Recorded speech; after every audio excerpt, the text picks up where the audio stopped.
Yo, salut, c'est Jetux. Donc aujourd'hui on se retrouve sur un petit jeu. Donc comme vous l'avez constaté, il y a marqué Crash Bandicoot and Trace Interactive Game en 2003.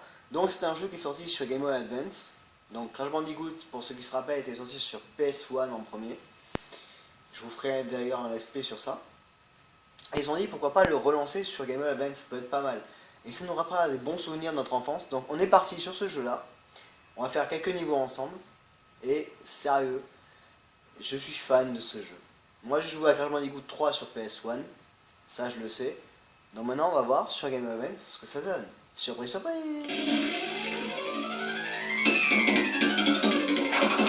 Barre de son.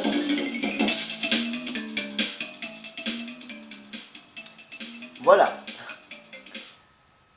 Ah oui, si je vais à côté ça marche pas. Bah déjà vous voyez, rien que les musiques sont motivantes, ça nous rappelle le vrai Crash Bandicoot où il y a des musiques pareilles. Je sais pas quoi dire d'autre, donc laissez-moi tranquille. Nouvelle partie. Alors de l'histoire que je sais, c'est le Uka Uka, c'est le frère du mec qui nous aide à avoir des vies, si vous vous rappelez bien. Par contre lui, je crois, je me rappelle plus de son prénom, mais voilà, on a deux personnages exprès de Crash Bandicoot qui sont réunis pour nous pourrir la vie, on va dire. Donc on va voir. Oui bon, ça on le sait, il faut manger les pommes. Ok, ça c'est fait. Voilà, c'est un peu le didacticiel du jeu, on va dire. Le tutoriel, pardon, pas le didacticiel, je me suis trompé.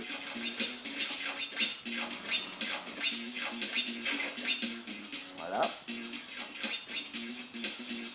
Je ne le fais pas parce que je le sais. Voilà, double saut. On a notre petite toupie magique, la toupie magique de Crash Bandicoot.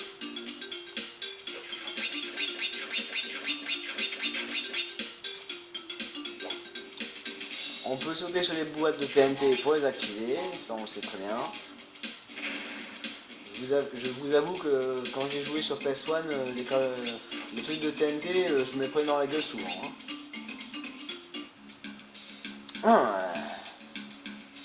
Je vous passe tout parce que j'ai la flemme.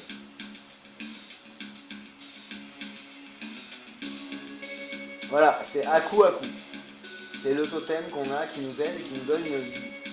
On va dire pas une vie supplémentaire, mais c'est une protection qu'on a avec lui. Si on en a 3, ça nous donne l'invisibilité pendant un certain petit moment.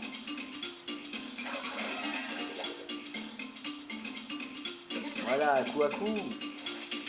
Alors sur ce jeu là, je me suis aperçu qu'on pouvait faire des glissades alors que je suis pas sûr que sur les anciens on pouvait le faire. Je me rappelle pas. Donc ceux qui s'en rappellent, vous lâcherez des commentaires, mais je me souviens pas qu'on pouvait faire des petites glissades comme ça.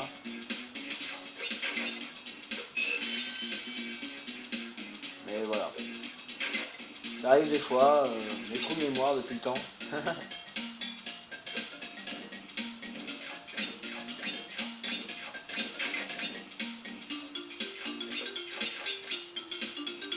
Crash Bandicoot quoi.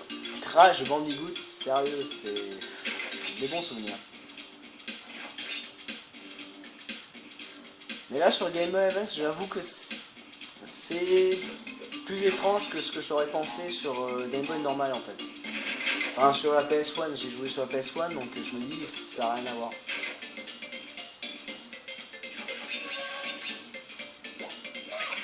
Ah, je viens de me prendre la gueule. Parfait. Donc les gaz de nitro, ça nous tue d'un coup, mais comme j'avais à coup, ça m'a permis de survivre, on va dire, mais vite fait. Je vous passe le cinématique, tout ce qui se passe dedans. Bon, l'histoire est différente de tous les autres jeux qu'on a eu, je vous l'accorde, mais voilà, c'est assez compliqué à prendre en... C'est pas compliqué à prendre en main, on va dire, parce que voilà, c'est sur Game Boy Advance, il y a 4 boutons. Facile, easy. Donc je ne vais pas sauvegarder, parce que j'ai déjà une partie qui est bien avancée. Donc on me met le choix entre la mélodie du lagon ou la trace de Perse. Donc on va faire un premier niveau ensemble et après je m'arrêterai, je pense. Donc on est parti sur la trace de Perse. Ah oui, vous hop là. Le petit son des personnages qui partent se faire mettre en fait, on va dire, pour être poli.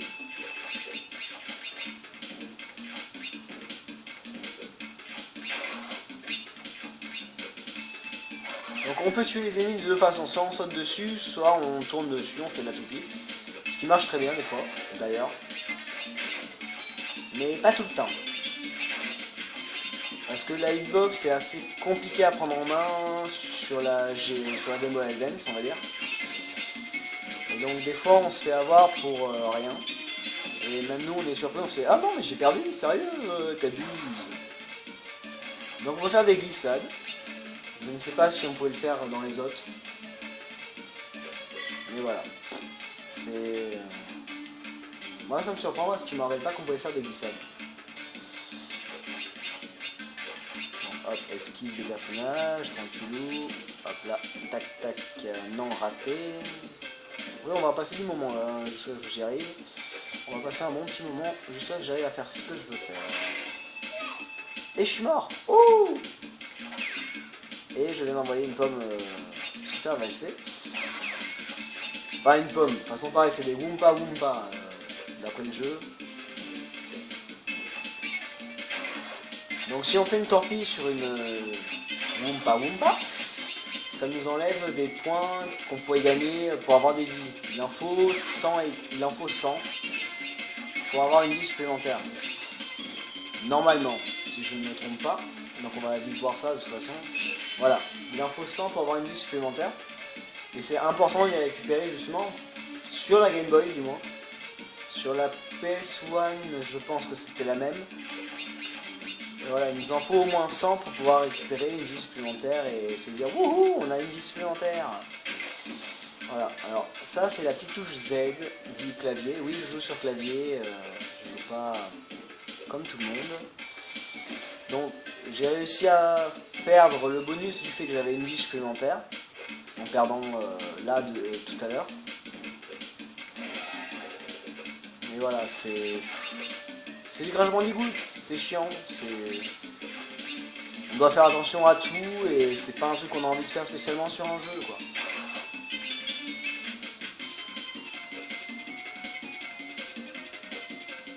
Donc après je vous avoue que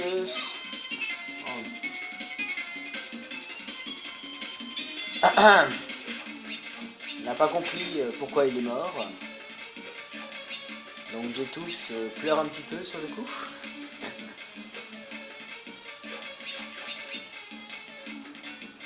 Si je trouvais les boutons ça m'aiderait plus en fait. C'est assez compliqué de jouer sur clavier en fait à des jeux comme ça. Mais après c'est faisable, il n'y a aucun souci. C'est faisable. Donc voilà. Il nous permet de... Voilà. À coup, voilà, c'est le nom. Quand on prend un dégât, ça nous protège un petit peu, on va dire. Mais si on prend un autre dégât derrière, on meurt. Donc à coup nous permet de... Alors voilà, ça c'est un niveau bonus. Donc je disais, juste, je finis sur à coup. À coup, c'est une protection qu'on va avoir. Donc on va tester le niveau bonus. Si j'y arrive pas, je continuerai le jeu. Enfin, du moins le niveau. Alors on a 12 caisses à exploser. C'est faisable, c'est pas très compliqué. Voilà. Et je suis abusif du double saut parce qu'on sait jamais. Ouais, une vie, oui. Hop, balayage. Plus de Goombas pour gagner une vie supplémentaire, oui. Voilà, donc ça c'était le niveau bonus, c'est simple, mais ça va de pire en pire on va dire. Il y en a que j'ai pas réussi à passer, je vous l'accorde. Donc voilà, hop, tac, tac. Est-ce qu'il y a un truc en dessous? Non, il n'y a rien.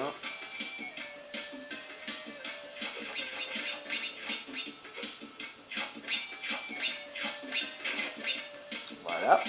Donc on a fini le premier niveau, tous ensemble réunis. Donc on a le choix entre Globetrot ou la mélodie du lagon. On va essayer un dernier petit niveau tous ensemble.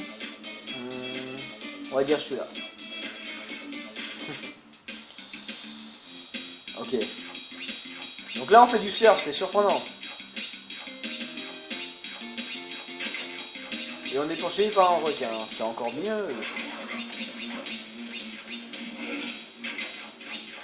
Alors voilà, on peut gagner des diamants en même temps que les émeraudes, mais le diamant on le gagne seulement si on arrive à choper toutes les caisses. Chose très compliquée à faire, selon certains niveaux. Donc par exemple celui-là, c'est chaud d'avoir toutes les caisses quand même. Et je vais gagner une vie supplémentaire, voilà c'est fait. Donc je vais essayer d'avoir toutes les vies, mais toutes les caisses pour avoir le diamant, mais ça m'étonnerait énormément, puisque vu comment je suis parti, je suis un peu mal barré, parce que j'en ai raté pas mal. Donc voilà, les caisses de nitro explosent directement quand on les touche. Les caisses de TNT nous laissent 3 secondes de répit pour se dire ouais il peut le faire, il n'y a pas de souci. Voilà, j'ai raté des caisses, pas mal de caisses d'ailleurs. Donc je n'aurai pas le diamant, mais j'aurai l'émeraude au moins, c'est déjà pas mal. Et quand l'ennemi va vous attaquer, la musique change. Et comme vous pouvez le constater, à coup a changé aussi parce que... Voilà, au bout de certains à coup, au bout de 3 on est immortel, on va dire, pendant un certain moment. Voilà. Alors qu'au bout de 2, en fait, on a juste 2 bonus de vie qui nous permettent de tenir le coup. Hop là, esquive. J'ai pris nitro, donc voilà, à coup a perdu une vie, on va dire. Et je suis arrivé à la fin. Donc j'espère que cette petite vidéo vous a plu de Crash Bandicoot, pour se rappeler des bons souvenirs. Je ferai un test de Crash Bandicoot sur PS1 justement. Et je continuerai un petit peu ce jeu là aussi pour vous montrer les différences qu'il y aura. Même s'il y en a... Bah visuellement parlant, si il y en a, parce que là on joue en 2D, on joue plus en 3D en mode plateforme. Donc c'est pas du tout la même chose. Mais en tout cas j'espère que cette vidéo vous a plu. Donc sur ce je vous fais des gros bisous. Un gros peace et je vous dis à la prochaine. Tchou!